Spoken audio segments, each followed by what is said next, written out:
આમ આદમી પાર્ટીના ધારાસભ્ય ચૈતર વસાવા અને એમની સાથે બીજા 9 જેટલા જે લોકો છે તેમને 7 વર્ષની જેલની સજા સંભળાવવામાં આવી। પણ આ તમામ બાબતે આપણે જોયું કે જે એક મહિલા છે જે પોતાના 18 દિવસના બાળક સાથે જેલમાં હતા તેમને જામીન આપવામાં આવ્યા અને હવે જેટલા પણ લોકો છે જે જેલમાં બંધ છે તે તમામને કઈ રીતે જામીન આપવામાં આવે કે કઈ રીતે જામીન માટે અરજી કરવામાં આવે તે તમામ બાબતે અત્યારે પ્રક્રિયા ચાલી રહી છે। ચૈતર વસાવા બાબતે હજુ પિટિશન છે તે દાખલ કરવામાં નથી આવી, પરંતુ શકુંતલા વસાવા અને એમની સાથે બીજા જેટલા પણ ખેડૂતો જેલમાં બંધ છે એ તમામ બાબતે હવે ક્યાંક જે સુનાવણી છે તે શરૂ કરવામાં આવી છે। પણ હવે કયા દિવસે સુનાવણી કરવામાં આવી છે, કેમ આ સુનાવણી છે આખી પેન્ડિંગ રાખવામાં આવી છે તેમની પણ ચર્ચા કરવી છે।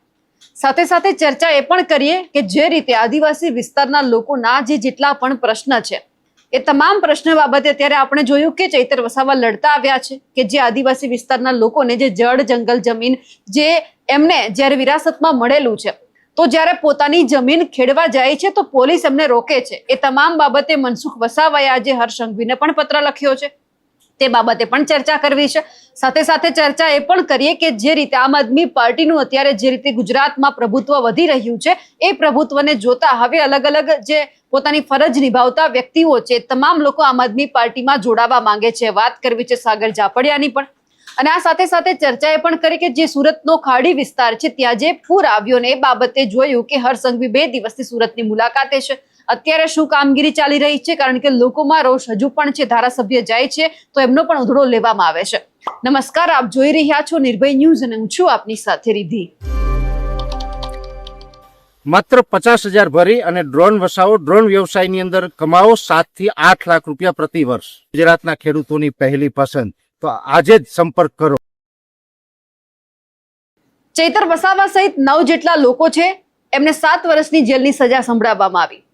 શકુંતલા વસાવા છે એ પોતાના 18 દિવસના બાળક સાથે જેલમાં બંધ હતા, એમને જામીન આપવામાં આવ્યા અને હવે જેટલા પણ ખેડૂતો વધ્યા છે એમની સાથે જે શકુંતલાબેન વસાવા છે એ તમામની જે જામીન અરજી છે તે ઉપર સુનાવણી છે તે શરૂ છે। બુધવારે પણ સુનાવણી હાથ ધરવામાં આવી, આજે પણ આ સુનાવણી હાથ ધરવામાં આવી, પરંતુ હજુ સુધી આ જામીન બાબતે કોઈ જ જે વાત છે તે સામે નથી આવી, કારણ કે હવે વધારે એક નવી તારીખ પડી છે, એટલે કે મંગળવારના રોજ હવે આ તમામ બાબતે ચર્ચા કરવામાં આવશે, એટલે કે સુનાવણી હાથ ધરવામાં આવશે। જે નામદાર હાઈકોર્ટ છે અને એમના જે જસ્ટિસ છે જે વિમલ કે વ્યાસ તેમના દ્વારા એવું કહેવામાં આવ્યું કે જેટલા પણ આ ખેડૂતોની અરજી કરવામાં આવી છે એ તમામ બાબતે જ્યારે આ સુનાવણી ચાલુ છે અને જેટલા પણ આ ખેડૂતો આ તમામ આરોપીઓ છે એમની આખા કેસની અંદર ભૂમિકા શું છે એ તમામ બાબતે એક અલગ ફાઇલ છે તૈયાર કરવામાં આવે અને એ જ પછી અહીંયા તમે એમની વાત કરો, એટલે કે જે સરકારી વકીલ છે એમને એવું કહેવામાં આવ્યું છે કે જેટલા પણ જે આ તમામ આરોપી છે એમની અલગ અલગ ફાઇલ તૈયાર કરો કે તમામ લોકોની ભૂમિકા શું છે, કેટલા કેસની અંદર તેઓ સંડોવાયેલા છે, એ પછી આપણે એક સાથે આ બધી જ વાત સાંભળીશું અને એ જ પછી જે ચુકાદો છે તે આપીશું। એટલે કે અત્યારે જે રીતે જામીન પ્રક્રિયા અત્યારે ચાલુ છે, સુનાવણી હાથ ધરવામાં આવી છે અને મંગળવારનું એક દિવસ છે તે નક્કી કરવામાં આવ્યો છે, કારણ કે સોમવારે જે જસ્ટિસ વિમલ કે વ્યાસ છે તે હાજર નથી, એટલા માટે જે આખી સુનાવણી છે એ મંગળવારના દિવસ ઉપર ગઈ છે। અને સાથે સાથે કહેવામાં પણ એવું આવ્યું છે કે જો મંગળવારે આ તમામ કેસ છે એમના ઉપર કોઈ ચુકાદો નહીં આવે, જો કોઈ નવા કેસ છે આવી ગયા તો સૌથી પહેલા નવા કેસ છે બાબતે ચર્ચા કરીશું અને પછી આ તમામ કેસ બાબતે ચર્ચા કરવામાં આવશે। જો મંગળવારે કંઈ જ ચુકાદો ન આવ્યો તો આખી જે સુનાવણી છે બુધવાર ઉપર ફરી એક વખત આગળ ધપશે, એટલે કે બુધવારે ત્યારે ચર્ચા કરવામાં આવશે। પણ આ બધી બાબતે ચર્ચા એ થઈ રહી છે કે જ્યારે અત્યારે ખેડૂતો માટે આમ આદમી પાર્ટી લડી રહી છે, અલગ અલગ વકીલ પણ નીમવામાં આવ્યા છે, તે પણ આખી સુનાવણીમાં હાજર હોય છે, તેમના તરફથી પણ ક્યારેક જવાબ આપવામાં આવે છે। પણ હવે આખી બાબતે જ્યારે મેં વકીલ છે વિશાલ દવે એમની સાથે જે વાતચીત કરી છે આખી સુનાવણી બાબતે, સૌથી પહેલા તો તેઓ શું કહી રહ્યા છે તે સાંભળી લઈએ। મારી સાથે અત્યારે વિશાલભાઈ દવે જોડાયેલા છે। વિશાલભાઈ, નિર્ભય ન્યૂઝમાં આપનું સ્વાગત છે। જી વિશાલભાઈ, આજે શકુંતલાબેન વસાવા જેમની જામીન અરજી ઉપર સુનાવણી હાથ ધરવામાં આવી હતી, શું નિર્ણય કરવામાં આવ્યો છે? જી આજે નામદાર ગુજરાત હાઈકોર્ટમાં અમારી જે અપીલ અને અમારી જામીન અરજી, નામદાર કોર્ટે અમારી અપીલ એડમિટ કરી છે અને જામીન અરજીની વધુ સુનાવણી મંગળવારે રાખી છે કોર્ટે। અને આજે શું ચર્ચા કરવામાં આવી? જી હાલમાં આજે અમારી સાથે જે બીજા આરોપીની જામીન અરજી તે બાબતની આજે થોડી ઘણી સુનાવણી થઈ અને વધારાની અમારી સુનાવણી હવે મંગળવારે રાખી છે। એટલે નામદાર કોર્ટનું અવલોકન એવું છે કે ભાઈ બંને અરજી જોડે સાંભળીને પછી કોર્ટ એમાં નિર્ણય કરશે। ઓકે, એટલે આજે કયા કયા આરોપીઓની જામીન અરજી બાબતે સુનાવણી થઈ? આજે આ નામદાર ગુજરાત હાઈકોર્ટમાં જે બીજા જે ખેડૂતો છે, જે આમાં ટોટલ કુલ 9 આરોપી છે, એમાંથી બીજા જે 4 આરોપી છે તેના તરફે આજે રજૂઆત થવામાં આવી હતી. ઓકે. અને અમારા જે અસીલની રજૂઆત છે તે હવે મંગળવારે કોર્ટ આમની રજૂઆત પછી અમારી રજૂઆત શરૂ થશે. ઓકે, એટલે પહેલા 4 ખેડૂતો બાબતે ચર્ચા થશે અને એ જ પછી સુનાવણી છે શકુંતલાબેન વસાવાની થવાની છે. જી જી જી. અને હજુ પણ તો 2 ખેડૂતો બાકી રહે છે એમનું. હાલમાં એમના વિશે મારે કોઈ માહિતી નથી. ઓકે. હું તો અમને અત્યારે જે રેકોર્ડ પર છે તે બાબતની આપને માહિતી આપી શકીશ. ઓકે. અને ચર્ચા શું કરવામાં આવી છે? એક વાત એ પણ સામે આવી છે કે જે વિમલ કે વ્યાસ જસ્ટિસ છે એમણે એવું કહ્યું છે કે અલગ અલગ લોકો જે આ આરોપીઓ છે બધાની ફાઇલ તૈયાર કરીને આવો. એ બાબત શું છે? આમાં એવું હતું કે નામદાર કોર્ટનું અવલોકન એવું છે કે જેટલા આરોપીઓએ મેટર ફાઇલ કરી હોય અને અમુક લોકોની ઓબ્જેક્શનમાં હોય, દરેકની મેટર એક સાથે જો બોર્ડ પર આવે તો કોર્ટનો નિર્ણય એવો હતો કે એક સાથે બધી જ સાંભળીને હું એક સાથે જ ચુકાદો આમાં નિર્ણય આપી શકાય. એટલે હાલમાં અમારી પણ મેટર એવી રીતે અમે બોર્ડ પર લેવડાવીને આમાં અમે સુનાવણી હાથ ધરીએ છીએ. નામદાર કોર્ટે એવું પણ કીધું કે જો કોઈ બીજાની પણ જો ધ્યાનમાં આવે તો એ નામદાર કોર્ટને જાણ કરવાનું અમને નામદાર કોર્ટે ધ્યાન દોર્યું છે. લાગે છે કે જામીન મળશે આ તમામ લોકોને? જ્યાં સુધી હું મારા અસીલની વાત કરું, મારા જે અત્યારે હાલમાં જે ચુકાદો આવ્યો છે તેમાં મારા અસીલનો કોઈ રોલ જ નથી બેઝિકલી. અને ચુકાદાનું જોતા અમે ખૂબ જ ન્યાય પ્રક્રિયામાં અમને વિશ્વાસ છે કે અમને મારા અસીલને જામીન મળી જશે. ઓકે. વિશાલભાઈ, આપ અમારી સાથે જોડાયા, આપનો ખૂબ ખૂબ આભાર. થેન્ક યુ, ધન્યવાદ. વર્ષ 2023 ની અંદર જે શિવરાજ ચૌધરી છે, જે વનકર્મી છે, એમને ક્યાંક ઉશ્કેરવામાં આવ્યા અને ક્યાંક ચૈતર વસાવા પણ સામે ઉશ્કેરાઈ ગયા. અને એ જ બાબતે ચૈતર વસાવાએ છે જ્યાં શિવરાજ ચૌધરી છે તેમના ઉપર હાથ ઉપાડ્યો હતો. એટલે આખો વનકર્મીને મારવાનો જે આ આખો કેસ છે તે સામે આવ્યો હતો. જે શિવરાજ ચૌધરી છે તેમને જે પીઠા ગ્રાઉન્ડ છે ત્યાં બોલાવવામાં આવ્યા અને એમને કહેવામાં આવ્યું કે તમારે 60,000 રૂપિયા છે અકાઉન્ટમાં ટ્રાન્સફર કરવાના છે. હવે આખી આ ઘટના સામે આવી અને એ જ ઘટના બાબતે જ્યારે ચૈતર વસાવા છે એમની સાથે બીજા પણ લોકો છે જેલમાં બંધ હતા તેમને જામીન આપવામાં આવ્યા. ફરીવાર વર્ષ 2026 ચાલી રહ્યું છે આ કેસ ફરીવાર જે ચાલ્યો, એટલે કે જે રાજપીપળા સેશન્સ કોર્ટ છે આ તમામ જે આરોપીઓ છે એમને 7 વર્ષની જેલની સજા ફટકારી. અને એ તમામ બાબતે અત્યારે જે સુનાવણી છે તે પણ ચાલુ છે. કારણ કે આમાં જે એમના જે વકીલ છે જે ખેડૂતો તરફી લડી રહ્યા છે એવું કહી રહ્યા છે કે અમારા જેટલા પણ આ લોકો છે એમનો કોઈ જ વાંક નથી, તેમ છતાં તેમની સામે ખાલી ખોટો કેસ છે તે બેસાડી દેવામાં આવ્યો છે. એટલે એ રીતે પણ પોતે લડી રહ્યા છે. અત્યારે જે 4 જેટલા ખેડૂત છે તમામ બાબતની જે એમને અરજીની જે ફાઇલ આખી દાખલ કરી હતી બાબતે સુનાવણી હાથ ધરાઈ હતી. શકુંતલાબેન વસાવા છે તેમનું મંગળવારે ખબર પડશે કે આખી જે જામીન અરજી માટે સુનાવણી શરૂ થશે એ પછી નક્કી થશે કે એમને જામીન મળશે કે કેમ. પણ હવે આ આખો કેસ દિવસે ને દિવસે એટલો દિલચસ્પ બનતો જાય છે કારણ કે હવે એક પછી એક જે આગેવાનો છે મેદાનમાં આવી રહ્યા છે. આગેવાનોનું કહેવું એવું છે કે જે જળ જંગલ જમીન જે અમને વિરાસતમાં અમારી જે આ તમામ વસ્તુ મળેલી છે એ બાબતે અમારો જે વ્યક્તિ લડે છે તો પછી અમને જેલમાં કેમ પૂરવામાં આવે છે. એટલે અલગ અલગ જિલ્લાની અંદર આજે આખું કેમ્પેન ચાલે છે ચૈતર વસાવાને જેલમાંથી બહાર કાઢવા માટેનું. કારણ કે આ વાત માત્ર અત્યારે ગુજરાત પૂરતી સીમિત નથી રહી, આ વાત ઝારખંડ સુધી પણ પહોંચી છે, મધ્યપ્રદેશ સુધી પણ પહોંચી છે. અલગ અલગ જે જિલ્લા અને અલગ અલગ રાજ્ય છે તેમના લોકો પણ પોતપોતાના જે પણ સરકારી અધિકારીઓ હોય છે એમને આવેદનપત્ર આપી રહ્યા છે અને કહી રહ્યા છે કે જે વ્યક્તિ અમારા માટે લડે છે એમને જલ્દીથી જલ્દી બહાર કઈ રીતે લાવી શકાય તે માટેની આખી લડત છે. હવે જ્યારે જળ જંગલ જમીનની વાત આવે એટલે યાદ આવે કે ચૈતર વસાવા જે રીતે લડે છે એ રીતે કોઈકને ખટકે છે. પણ હવે આ આખો જળ જંગલ જમીનનો મુદ્દો અહીંયાથી પૂરો નથી થઈ જતો. ચૈતર વસાવા જેલમાં છે તેમ છતાં આદિવાસી જે ખેડૂતો છે લડે છે અને હવે આ લડાઈમાં એક હવે નવી વાત સામે આવી છે. વાત એવી છે કે જે નર્મદા જિલ્લાનું જે સાગબારા છે ત્યાંના જે ખેડૂતો છે એ પોતાની જે જમીન છે જે પોતાનું જંગલ છે એ ખેડવા માટે ક્યાંક પોલીસ તંત્ર છે વન તંત્ર છે એમની પાસે જાય છે કે છે કે આ જમીન અમારી છે અમને તમે ખેડવા દો, પરંતુ જે પોલીસ તંત્ર છે વન તંત્ર છે એમને જવા નથી દેતું. એટલે આ મામલો અત્યારે ફરીવાર ચર્ચામાં આવ્યો છે. ચર્ચા એટલા માટે થઈ કારણ કે જે નર્મદા જિલ્લાનું જે સંગઠન છે અને એમના જે ઉપપ્રમુખ છે લીલાબેન વસાવા તેમણે રાજીનામું આપ્યું. રાજીનામાનું કારણ એવું હતું કે જે સાગબારા તાલુકો છે એમના ખેડૂતો લીલાબેન વસાવા પાસે જાય છે, એમને રજૂઆત કરે છે કે પોલીસ તંત્ર છે વન તંત્ર છે અમને અમારી જે જમીન છે ખેડવા નથી દેતા, એટલે તમે કંઈક બોલો. લીલાબેન વસાવાએ અનેકવાર રજૂઆત કરી, એ પછી નીલ રાવ હોય પછી અર્જુન મોઢવાડિયા હોય પ્રવીણ માળી હોય, આ તમામ લોકો પાસે આ રજૂઆત પહોંચાડવામાં આવી, પરંતુ આ તમામ બાબતે સવાલ એ થયો કે એમણે મનસુખ વસાવાને પણ વાત કરી હતી. મનસુખ વસાવાએ પણ કીધું કે હા, હું આખી વાત છે ગાંધીનગર સુધી તમને લઈ જઈશ અને તમારી વાત છે ત્યાં આપણે રજૂ કરાવીશું. આ બધું થાય કે ન થાય એ જ પહેલા જ લીલાબેન વસાવા છે તેમણે એક જે પત્ર છે લખી નાખ્યો અને કહી દેવામાં આવ્યું કે જો મારા પ્રશ્ન સાંભળવામાં નથી આવતા તો પછી મારે આ હોદ્દા ઉપર નથી રહેવું, એટલે કે હું સ્વેચ્છાએ મારું રાજીનામું આપું છું.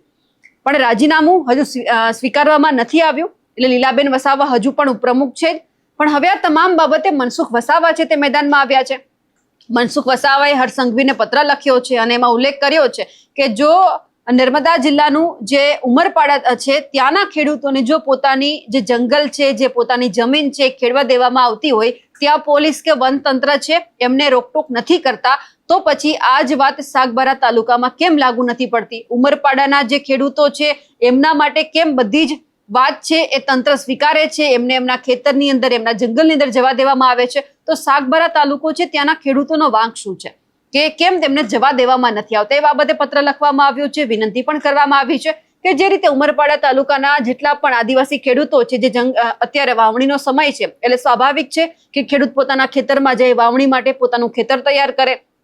જો એમને પોતાની જમીન ખેડવાનો હક હોય તો પછી સાગબારાના ખેડૂતો માટે કે એમણે શું ગુનો કર્યો છે કે તમામ લોકોને પોતાના ખેતરની અંદર પણ જવા દેવામાં નથી આવતા? કારણ કે આ મુદ્દો આપણે લગભગ 4-5 દિવસથી જોઈ રહ્યા છીએ. ઘણી બધી વખત તો સમજાવવાનો પ્રયત્ન છે તે પણ કરવામાં આવી રહ્યો છે. સૌથી પહેલા તો આપણે એ દ્રશ્ય ઉપર નજર કરીએ કે જ્યાં પોલીસ છે અને સાથે સાથે જે ખેડૂતો બેઠા છે અને જે સંવાદ ચાલી રહ્યો છે. તમારી બી છે ને અમારી બી છે, બરોબર છે. એટલે તમે જેટલી મહેનત અહીંયા કરો છો એને કરતાં બેટર છે કે તમે ત્યાં આગળ ટીએસપીમાં જઈને તમારા હક દાવા માટે તમે સંગઠિત થઈને તમે કરો કે અમારો આટલા સમયથી પેન્ડિંગ છે અમને મળો. કારણ કે ફોરેસ્ટ વિભાગ જ્યાં સુધી આ ક્લિયર નહીં જાય ત્યાં સુધી અમને નહીં કરવાનું. થઈ જશે તો અમને કોઈ વાંધો નથી. જેને જેટલી સનદ મળી હતી કોઈ દિવસ તમે એ વિચારો કે ભાઈ ફોરેસ્ટ ડિપાર્ટમેન્ટને જેના સનદ મળેલી છે એના હક રોયતા સાંભળ્યું છે કોઈ દિવસ મળી છે એને કોઈ દિવસ નથી કમસે કમ તમે કાગળ ઉપર બી નથી ચાલુ. તમે એવું ઈચ્છો છો તમે થોડું મળી બધું ખેડી લેશું તો એ વસ્તુ પોઝિશન નથી કરવાની. એવું ના હોય દાદા, ના ના ના, ઝાડવા મૂકી જાય એનો મતલબ એવું નથી. તમે સમજી લો વડીલ, આપણો જે દેશ આઝાદ થયો બરાબર, ત્યારથી લઈને અત્યારે 76 વર્ષ થાય, દેશ કાયદાના કાનૂન ઉપર ચાલે છે, વાત માનો છો? બધા કાયદાના કાનૂનનું સન્માન કરો છો કે નહીં કરતા? એના લીધે જ તમે બધા છો ને અમે બધા છીએ. તો કાયદાના કાનૂન કહે છે કે તમારો ઓન પેપર લેખિતમાં કોઈ તમારી જોડે અધિકાર છે નહીં એવું કેવું છો મને? તો કાયદાના કાનૂન પ્રમાણે તમારે અહીંયા ખેડવું હોય તો લેખિતમાં તમારે એનો હુકમ કરાવવો પડે, બરાબર છે કે નહીં? તો એ હુકમ વન વિભાગનું એવું કહેવું છે કે છે નહીં, તો એ હુકમ નથી તો તમે અહીંયા ના ખેડી શકો. એ વાત માનો છો બધા? તો પછી આટલું બધું લઈને તમે અહીંયા આવ્યા એના કરતાં તમે સરકારમાં તમે રજૂઆત કરો કે ભાઈ તમારે સનદ મળે તો એના ઉપર તમે પ્રયત્નો કરો તો વધારે સારું રહે. આમાં તમારો બી સમય વ્યતીત થાય છે અને આટલો બધો ફોર્સનો પણ સમય વ્યતીત થાય છે. ખોટી વાત છે કે સાચી વાત?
વકીલ તો હોય જ છે, બરોબર છે.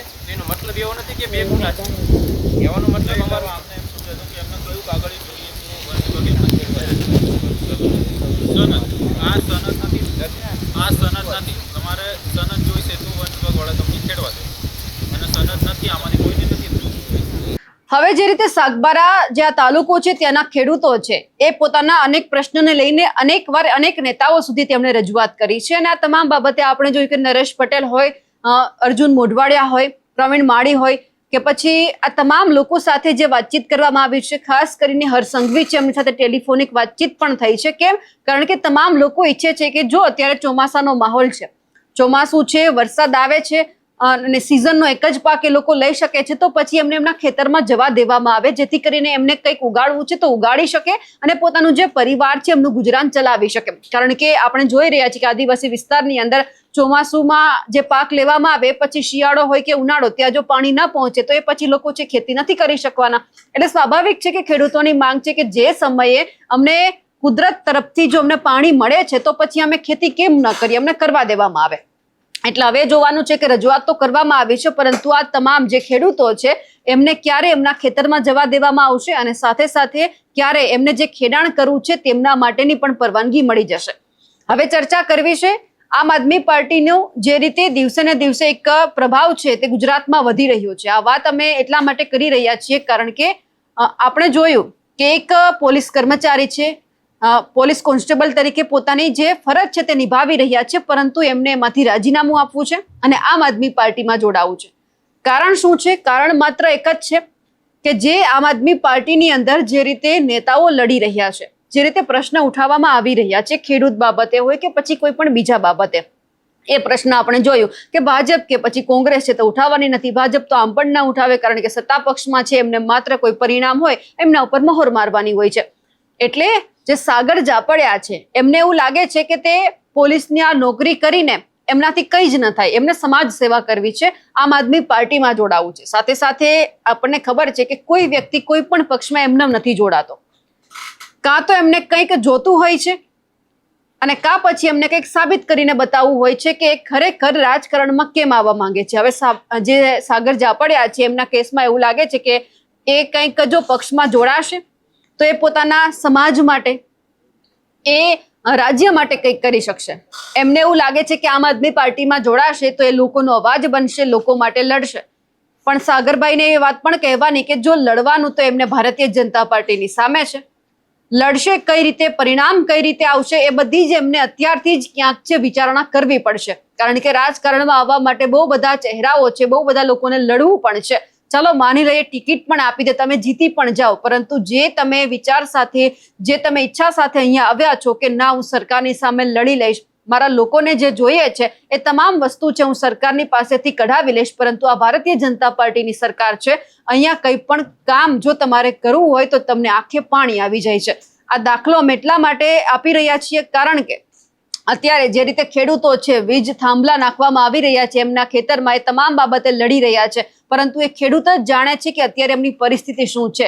એક દિવસ ને 2 દિવસ ને એવા તો કેટલાય દિવસ વીતી ગયા છે કે ખેડૂતો આમણા ધૂપ ઉપર બેઠા, ટ્રેક્ટર રેલીનું આયોજન કર્યું, તેમ છતાં સરકારની સામે ક્યાંક તે પોતાની જે માંગણી છે પૂરી નથી કરી શક્યા. એટલે કે જે સરકાર છે ક્યાંક ખેડૂતોની સામે નતમસ્તક નથી થઈ. હા, માત્ર જાહેરાત કરવામાં આવી કે અમે જે બજાર ભાવ જે ચાલી રહ્યો છે એમાં તમને બમણું વળતર અમે આપી દઈશું, પરંતુ જે ખેડૂતો છે એમને માન્ય નથી. હવે જે સાગરભાઈ છે એમને એવું ક્યાંક લાગી રહ્યું છે કે તેઓ આમ આદમી પાર્ટીમાં જોડાશે તો સરકારની સામે લડશે, અને ખાસ કરીને એમને એવું પણ લાગે છે કે જે વિસ્તારમાંથી આવે છે કે જસદણ વિંછિયા, ત્યાં એમને લડવું છે અને એમનો સમાજનો એમનો પ્રેમ છે કે આ વ્યક્તિ છે લડે અને જીતે પણ ખરા. પરંતુ અહીંયા હજુ પણ આમ આદમી પાર્ટીને ગુજરાતમાં સત્તા જમાવતા હજુ વર્ષો વીતી જાય એમ છે, કારણ કે ભારતીય જનતા પાર્ટી જે રીતે પોતાનું આખું જે માળખું બનાવીને બેઠી છે એમાં કોઈ પણ વ્યક્તિએ જો ઘૂસવું હોય કે કોઈ પણ પક્ષે જો પોતાની આવડત બતાવી હોય કે નામના કરવી હોય તો પછી અહીંયા એમને સખત લડવું પડે. અને આમ આદમી પાર્ટીમાં એવું થાય છે કે કોઈ નેતા લડે છે તો એમની સામે શું થાય છે, કાં તો પછી એમના જે કેસ છે તે ઉજાગર કરી દેવામાં આવે છે અને કાં પછી કોઈ પણ પ્રકાર એનકેન પ્રકાર એમને ભારતીય જનતા પાર્ટીમાં લઈ લેવામાં આવે છે. એટલે અહીંયા કોઈ પણ વ્યક્તિ એવું જો ઈચ્છે કે હું કોઈ પણ સંજોગોમાં જે પણ કામ કરું છું એ બધું જ છોડીને હું કોઈ રાજકીય પક્ષમાં જોડાઈ જાઉં અને પછી લડી લઉં, તો પછી અહીંયા એવું નથી. કારણ કે 30 વર્ષને એનાથી પણ વધારે જે વર્ષ છે ભારતીય જનતા પાર્ટી છે અહીંયા શાસન કરતી આવે છે. જો આમ આદમી પાર્ટીના કોઈ પણ નેતા હોય કે પછી જે વ્યક્તિને આમ આદમી પાર્ટીમાં જવું હોય, તમામ લોકોએ સૌથી પહેલા એક વખત કોંગ્રેસના કોઈ પણ નેતા સાથે મળવું જોઈએ. કેમ? કારણ કે કોંગ્રેસના નેતાઓને ખબર છે કે કઈ રીતે તેઓ વર્ષોથી સત્તા માટે મહેનત કરી રહ્યા છે, કઈ રીતે લડવું. કારણ કે કોંગ્રેસ અવારનવાર લડે છે પરંતુ પરિણામ નથી મળતું અને અનેક વાર એવું થાય છે કે માત્ર કોંગ્રેસ છે તે નામની રહી જાય છે. એટલે સૌથી પહેલા જે વ્યક્તિને એવું હોય કે હું કોઈ પણ રાજકારણમાં આવું તો ખાસ કરીને એમને કોંગ્રેસના કોઈ પણ નેતાની સાથે મુલાકાત કરી એકવાર પૂછવું જોઈએ કે રાજકારણ શું છે. કારણ કે વર્ષોથી જે લડતા હોય અને સત્તાની જેમને ઈચ્છા હોય એમને જો સત્તા ન મળે તો કેવું થાય. એટલા માટે, અને આ તો નવી ઉભરેલી પાર્ટી છે, માન્યું કે તાલુકા પંચાયત, જિલ્લા પંચાયત કબજે કરી લીધી છે, પરંતુ એમનાથી પણ આગળ કંઈક મેળવવું પડે. હવે વિધાનસભાની અંદર જ્યારે 2027ની ચૂંટણી આવશે ત્યારે કેવું પ્રદર્શન કરે છે તો આવનારું ભવિષ્ય જ બતાવશે. ખેર, આ વાત પછી કરીએ, પરંતુ સૌથી પહેલા તો આપણે જે સાગર જાપડિયા છે કે જેમને જે અત્યારે પોતે પોલીસ કોન્સ્ટેબલમાં ફરજ બજાવી રહ્યા છે, એમાંથી એમને રાજીનામું આપી અને આમ આદમી પાર્ટીમાં જોડાવું છે, એ શું કહી રહ્યા છે, એમનું કારણ શું છે, કેમ આમ આદમી પાર્ટીમાં જોડાવું છે તે સાંભળીએ. મારું નામ સાગરભાઈ હંસરાજભાઈ જાપડિયા. સાગરભાઈ, શું રજૂઆત શું છે? મારી રજૂઆત એવી છે કે મેં આજથી 7 મહિના પહેલા પોલીસ ડિપાર્ટમેન્ટમાંથી મારું સ્વૈચ્છિક રાજીનામું મૂકેલું. કે ભાઈ, સ્વૈચ્છિક રાજીનામું એટલા માટે મૂકેલું કે ખેડૂતો સાથે અત્યાચાર, જે અન્યાય થાય છે ને નાના લોકોને જે ન્યાય નથી મળતો ને એમનો અવાજ બનવા માટે. પણ તેમ છતાં 7 મહિના આજે થઈ ગયા, તેમ છતાં મારું રાજીનામું મંજૂર નથી થતું. એ બાબતે મેં એસપી સાહેબને લગભગ 7 વાર રૂબરૂ રજૂઆત કરી મૌખિક, કે જેમની મેં ચિઠ્ઠીઓ આમાં મારી પાસે છે. હરેક ચિઠ્ઠીમાં લખેલું છે કે મારું રાજીનામું મંજૂર કરવામાં આવે. તેમ છતાંય મારું રાજીનામું મંજૂર કરવામાં નથી આવતું, પરંતુ મને ખોટી ધમકીઓ આપવામાં આવે છે. કે જ્યારે મારા પરિવારના સભ્યો જ્યારે એસપી સાહેબને રજૂઆત કરવા માટે આવેલા કે અમારા દીકરાને પોલીસ ડિપાર્ટમેન્ટમાં નોકરી નથી કરવી, એમને સમાજ સેવા કરવી છે, તો આપ સાહેબ એમનું રાજીનામું સ્વીકારી લ્યો. તો ખરેખર મને ન્યાય આપીને મારું રાજીનામું સ્વીકારવું જોઈએ.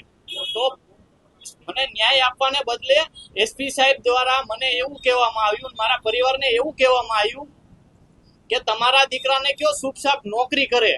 જો નોકરી નહીં કરે ને ચૂપચાપ, તો એમને ખોટા કેસ કરી અને લોકઅપમાં બેસાડી દેશું, એમની જિંદગી બરબાદ કરી નાખશું, એમનું કરિયર જ્યાં ચાલુ નહીં થાય ને એ પહેલા પૂરું કરી દેશું.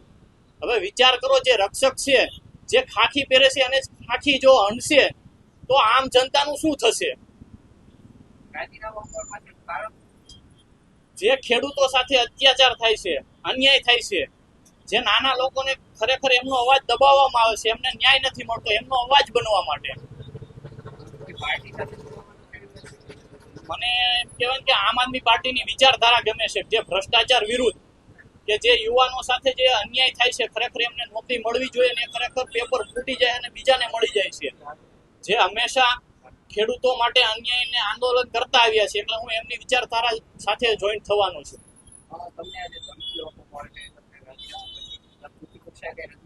હા, મેં જ્યારે મને ધમકીઓ આપવામાં આવી હતી, મારા પરિવારને જ્યારે ધમકીઓ આપવામાં આવી હતી, ત્યારે મેં રેન્જ આઈજી સાહેબને લેખિત અરજી આપેલી હતી.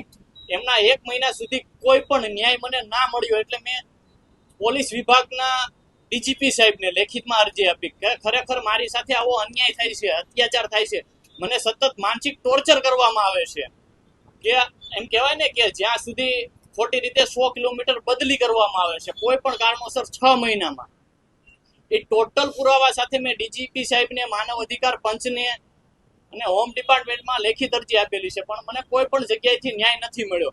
એટલે આજે હું એમ કહેવાય ને કે સૌથી મોટી અદાલત જનતાની અદાલત છે, એટલે હું જનતાની સમક્ષ એમની અદાલતમાં મારો પ્રશ્ન લઈને આવ્યો છું. બસ ખરેખર મારો જે હક છે, ભારતના બંધારણ મુજબ અનુચ્છેદ 21 મુજબ ભારતના દરેક નાગરિકને જીવન જીવવાનો સ્વતંત્રતાથી અધિકાર છે. તો ખરેખર મને જીવન જીવવાનો અધિકાર છે, તો મારું રાજીનામું, મારે નોકરી નથી કરવી તો મારું રાજીનામું સ્વીકારવામાં આવે, અને મારે સમાજ સેવા કરવી છે તો મને સમાજ સેવા કરવા દેવામાં આવે. આમ આદમી પાર્ટીમાં જોડાવા માટે તો અનેક એવા ચહેરાઓ છે કે જેમને ઉત્સુકતા છે, લડી લેવું છે, કંઈક કરી લેવું છે, પરંતુ લડવાનું એમને આમ આદમી પાર્ટીની સાથે તો છે, કારણ કે જે આમ આદમી પાર્ટીની ગુજરાતમાં શરૂઆત થઈ એ પછી ધીમે ધીમે નેતાઓ છે તે પક્ષમાં જોડાતા ગયા. એટલે હવે જે નવા ઉભરતા ચહેરા છે, એક તો એમને ક્યાંક પોતાની જગ્યા બનાવવી પડશે, અને જો જગ્યા બનાવી પણ લીધી તો લડવું પણ એમને ભાજપની સામે પડશે, કે જે અહીંયા આપણે જોઈ રહ્યા છીએ કે જે ભાજપની સામે લડે છે એમના શું હાલ થાય છે. હવે ચર્ચા કરવી છે સુરતની, કે જ્યાં જે ખાડી વિસ્તાર છે એમના જે તમામ અસરગ્રસ્ત જે વિસ્તારો છે એમની મુલાકાત છે હર્ષ સંઘવી છે લઈ રહ્યા છે. પરંતુ સવાલ એ થઈ રહ્યો છે કે પરિસ્થિતિની મુલાકાત લેવી, લોકો સાથે વાતચીત કરવી એટલાથી પૂરું થઈ જાય છે? પરિસ્થિતિ એક વખતની નહીં, આવી હર વખતે ઊભી થાય છે. તો પ્રી મોન્સૂન કામગીરી જે કરવાની છે એ તમારા જે અધિકારીઓ છે, કોર્પોરેટર છે, તમામ કરે છે, કોઈ ધ્યાન આપે છે ખરા? ચૂંટણીમાં લાખો કરોડો રૂપિયા વપરાય છે, પરંતુ જો એ જ લાખો કરોડો રૂપિયા છે એક વખત જે આવા વિસ્તારો છે કે જ્યાં સરકારને ખુદને ખબર છે કે જો આ વિસ્તારમાં આપણે કંઈ નહીં કરીએ તો પછી જો વરસાદ આવશે, પાણી ભરાશે તો આખા શહેરને ડૂબાડશે. સરકાર સારી રીતે જાણે છે, તેમ છતાં સરકાર છે કંઈ કરતી નથી. જો ચૂંટણીમાં લાખો કરોડો રૂપિયા નાખવા હોય તો એ સરકાર પાસે બહુ બધા છે, પરંતુ જો આવા કામ માટે નાખવા હોય તો બજેટ ફાળવવામાં આવે છે.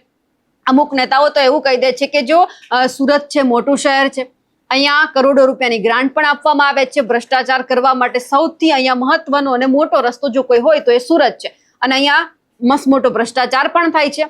ભ્રષ્ટાચારની વાત એટલા માટે કરી રહ્યા છીએ કારણ કે જો ભ્રષ્ટાચાર ન થયો હોય, તમામ પૈસા છે સુરતના વિકાસ માટે વાપરવામાં આવ્યા હોત તો આજે આ પરિસ્થિતિનું નિર્માણ ન થાત. કારણ કે જેમણે ગુમાવ્યું છે એમને જ ખબર છે કે કઈ રીતે એમણે વર્ષોથી ભેગું કર્યું હતું. કારણ કે જે વિસ્તારમાં આપણે જોયા કે જ્યાં પાણી ભરાયેલા હતા, જે વેપારીઓ છે એમાં રોષ ભભૂકી ઉઠ્યો હતો, કારણ કે હજાર નહીં લાખો ને કરોડો રૂપિયાનું નુકસાન છે કે જેમણે પોતાની વર્ષોની જે જમા પૂંજી ભેગી કરી હોય, પોતાનો ધંધો છે દિવસ રાત એક કરીને મોટો બનાવ્યો હોય, અને જો એક ઝાટકે પાણી આવે અને એ પણ તંત્રની ભૂલના કારણે, તો સ્વાભાવિક છે કે તમને ગુસ્સો આવવાનો છે.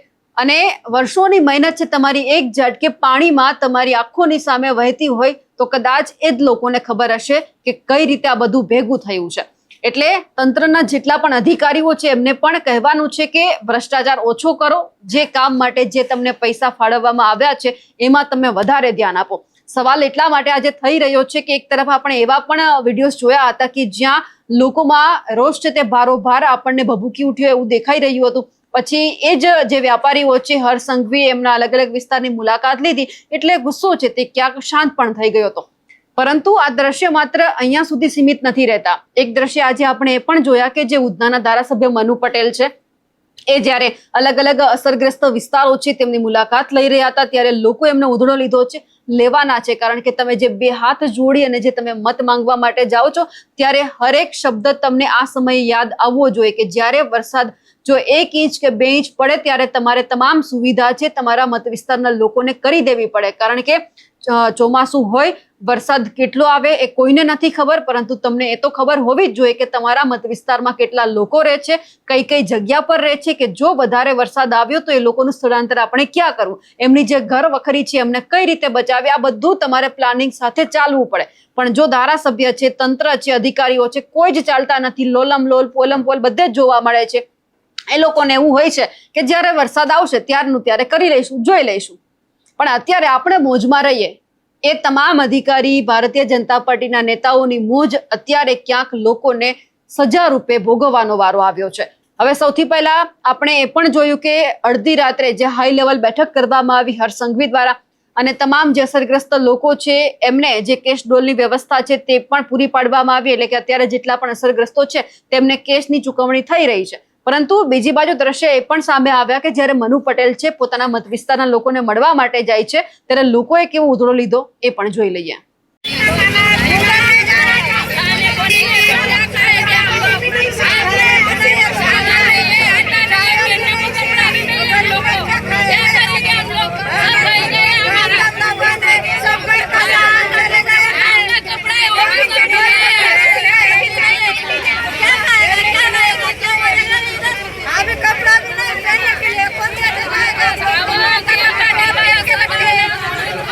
दूसरी स्कूल में शिफ्ट किया, तीसरी 7 स्कूल में शिफ्ट किया है सबको.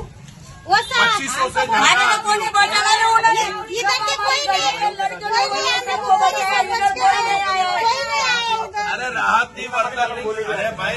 તું એમને કહી દે કે વળતરની રાહતની વાત માટે આજે કાં તો કાલે સર્વેયર ગુજરાત સરકારના આવવાના છે અને એમને બાજુમાં રહીને સર્વે કરાવી લેજો. નહીં સર્વે કરાવો તો કોઈને પૈસો નહીં મળે. તમારા ઘરમાં શું થયું છે એ બધું તમે લખાવજો. નહીં લખાવો તો આવેલો ઘર કોઈ નથી ખાવાનું ને લેવા આવ્યા ના આ બધું લેવા આવવાનું કોઈ આવ્યા નથી. બીજું તો શું કહું તમને બધાને શું કહું બીજું યાર અમે કેટલું કહીએ છીએ, શું કહીએ છીએ એમાં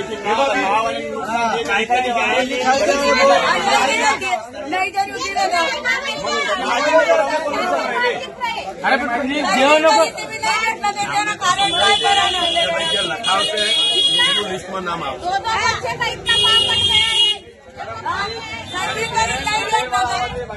સર્વે વાળા આવશે, તમે ફરી ફરી લખાઈ દેજો. બેન, અહીંયા મત લેવા નથી આવ્યા અત્યારે અમે.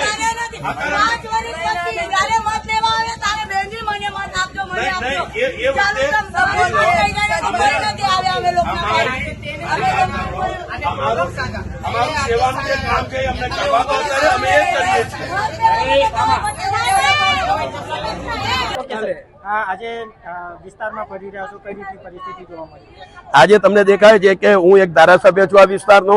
મારી સાથે વોર્ડ નંબર 24 કોર્પોરેટરો છે, વોર્ડ નંબર 28 પ્રમુખ છે, વોર્ડ નંબર 28 કોર્પોરેટરશ્રીઓ છે અને વોર્ડ નંબર 28, 24 બધા જ કાર્યકર્તાઓ અહીંયા ઉપસ્થિત છે.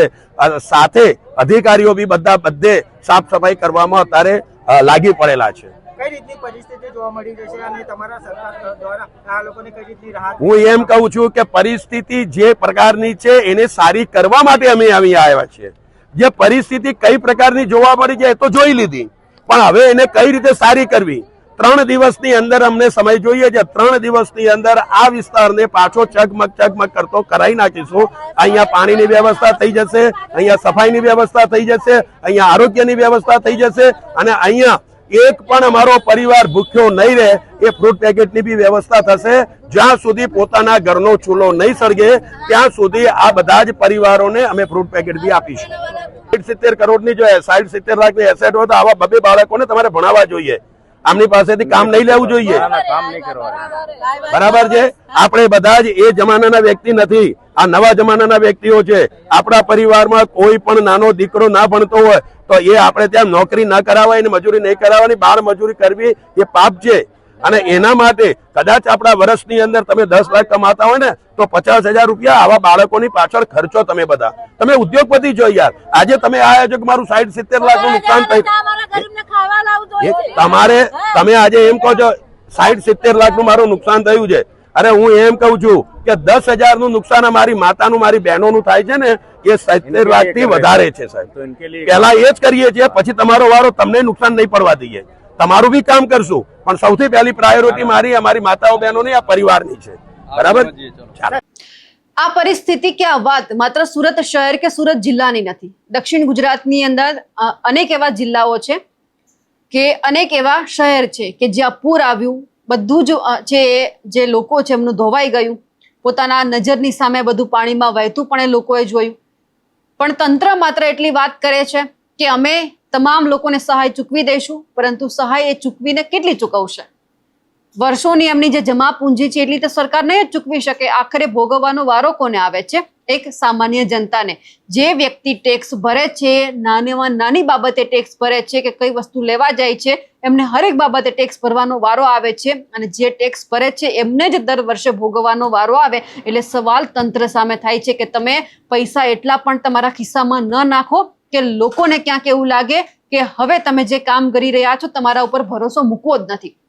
કારણ કે જ્યારે આવી પરિસ્થિતિનું નિર્માણ થાય છે ત્યારે તમે આવો છો, મીઠી મીઠી વાત કરો છો, અમે તમારી સાથે છીએ, અમે બધું જ કરી દઈશું, પરંતુ જ્યારે સાથે રહેવાનો સમય હોય, જ્યારે આ બધું કરવાનું હોય ત્યારે તમે બધા મોજમાં હો છો, આરામમાં હો છો, ત્યારે જનતા જાગતી હોય છે. અને આજે પણ પરિસ્થિતિ એ જ છે કે જનતા જાગી રહી છે. પણ જો આ બધાની વચ્ચે હવે જનતા ફરી એકવાર સારી બાબતે નહીં જાગે તો પછી આવનાર સમયમાં આ જ પરિસ્થિતિનું નિર્માણ થાય તો પણ નવાય નહીં. એટલે હવે લોકોએ જાગવાની જરૂર છે કે આખરે હવે તેમને શું કરવાનું છે. કારણ કે તંત્રના અધિકારીઓ અને નેતાઓ તો સમજવાના જ નથી, એમને માત્ર પોતાના મોજ શોખમાં જ રસ છે. આજના અમારા અહેવાલને લઈને આપનું શું માનવું છે કમેન્ટ કરીને ચોક્કસથી જણાવજો. સાથે જ અમારી નિર્ભય ન્યૂઝ ચેનલને લાઇક, શેર અને સબસ્ક્રાઇબ કરવાનું ભૂલશો નહીં. નમસ્કાર.